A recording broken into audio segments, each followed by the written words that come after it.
What were some of your favorite moments at the summit, and what about them made them so personally relevant or meaningful?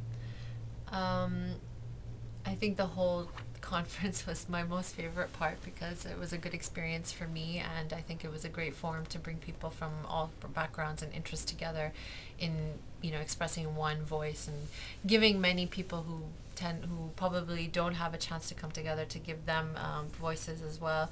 But one of my most favorite moments was at a panel on international human rights, and I sort of have a background in that, and speaking about how to apply the framework in the U.S. context, since the U.S. context focuses more on civil rights rather than human rights.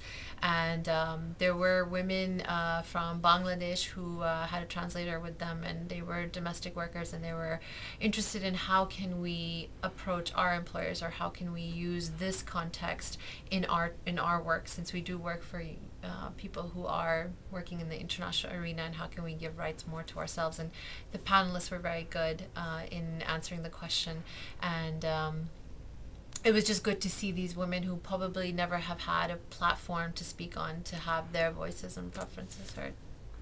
Okay, that's great. Thanks so much, Maha. You mentioned kind of a one session that you liked a lot.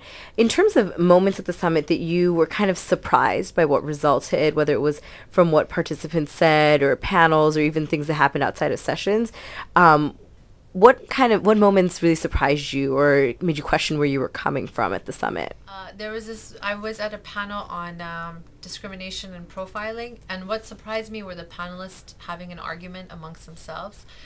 So there were plenty of voices of dissent to a panelist who had said something. So I think I was surprised in not seeing the unity amongst the panelists, but it was good because it made me realize that there are many approaches to tackling discrimination and profiling, and everyone had different ideas. Whereas I thought there would be one sort of unified voice in how to approach this subject. So I think I was a little taken aback, but it was in a good way and it wasn't necessarily negative. That's great. What do you think you gained from the summit was made possible by you attending that you're going to take away now that the summit is over?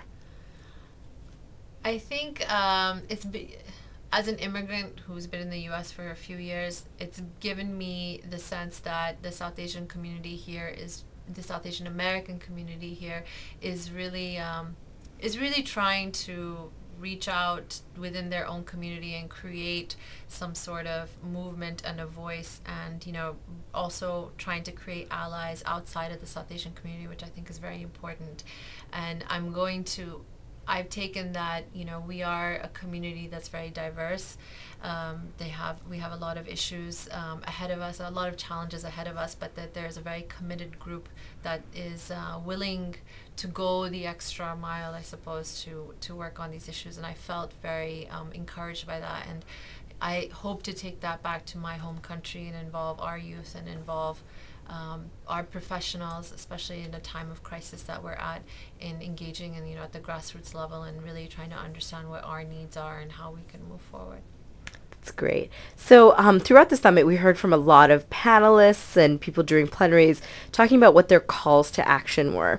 So, based on your experiences, what is Maha Khan's personal call to action? I think my call to action would be to reach out to more vulnerable populations. I know it's very hard to build trust amongst these communities, but these communities are very thirsty and they are looking for support. And I think it's our responsibility as privileged South Asians to go and reach out to these immigrant communities, low-income communities who have been here for a while, and understand what their challenges are, and just engage with them in conversation. That's all it takes.